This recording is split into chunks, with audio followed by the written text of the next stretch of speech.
Our Bible word is Psalm 145, verses 18 to 19. The Lord is near to all who call upon Him, to all who call upon Him in truth. He will fulfill the desire of those who fear Him. He also will hear their cry and save them. So Psalm 145, it's a psalm of praise. It's a hymn of praise to God.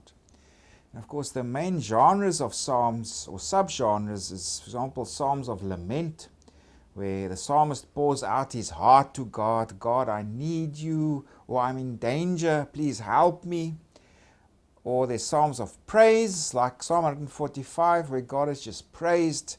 Sometimes the psalms also give a combination of these two. And there's also psalms, we can call them wisdom psalms, because the intention is to give wisdom to those who read them. In Psalm 145, it's also what's called an alphabetic acrostic. And what that means is that each verse or each line, depending on how the psalmist writes it, begins with a subsequent letter of the Hebrew alphabet.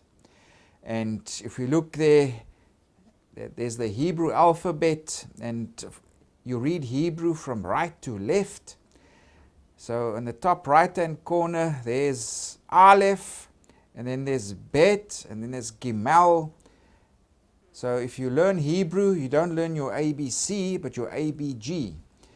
But that's the Hebrew alphabet, and so Psalm 145, each verse works its way through these letters, except for Nun. And that's between verses 13 to 14 in the text. The letter Nun verse does not appear there for some or other reason. But the Hebrew alphabet has 22 letters. So it begins with Aleph, the first verse, and then the second verse moves to Bet, the second letter of the Hebrew alphabet. So this is an alphabetic acrostic. And many psalms work on this basis. Also some passages in Lamentations and other books of the Bible works according to the same principle. And in the Psalms it might be there as a means to say,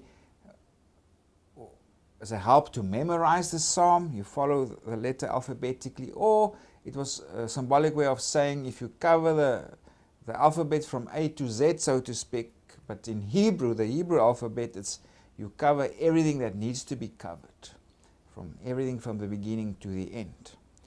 And this psalm of praise, it consists of 4 main sections. There's 2 sections that focus on the praise of God's kinship, and that is for verses 1 to 3 and also 10 to 13. And then there's 2 sections that focus on the praise of God's faithfulness, and that's verses 4 to 9 and 14 to 21. So in the beginning, God is praised for His kingship. And it says, I will extol you, my God, O King.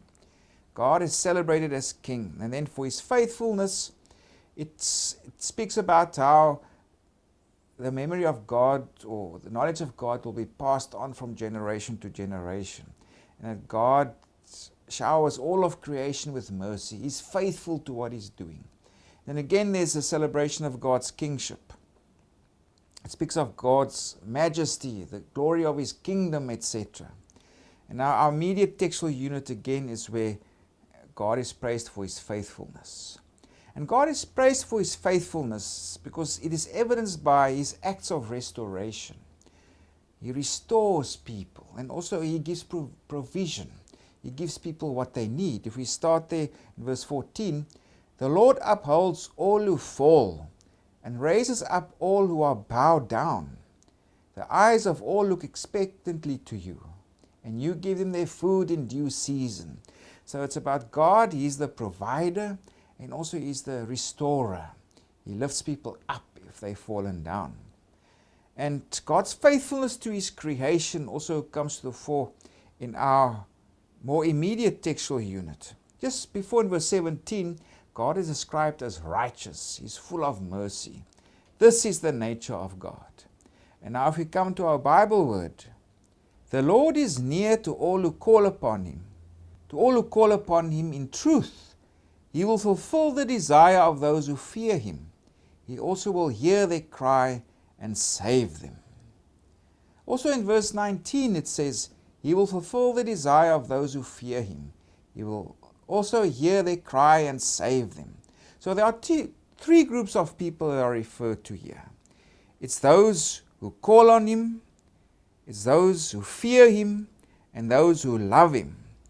And God will be close to those people who call on him. He will deliver those who fear him, and also he will preserve those who love him. So God is faithful. God will be faithful to a faithful people. It's those who come to him in truth, it says. Let's go back to verses 18. The Lord is near to all who call upon him, to all who call upon him in truth. So it's those who come to God with true intention, who understanding God's will. God will be faithful to a faithful people. He will be faithful to his creation. Also says in the last verse, my mouth shall speak the praise of the Lord. Yeah, this is a vow by the psalmist. I will praise God. And all flesh shall bless his holy name forever and ever. God is faithful to all of creation, to every human being. That's why the psalmist says he will praise God. And that's why also all of mankind is invited in a sense to bring praise to God.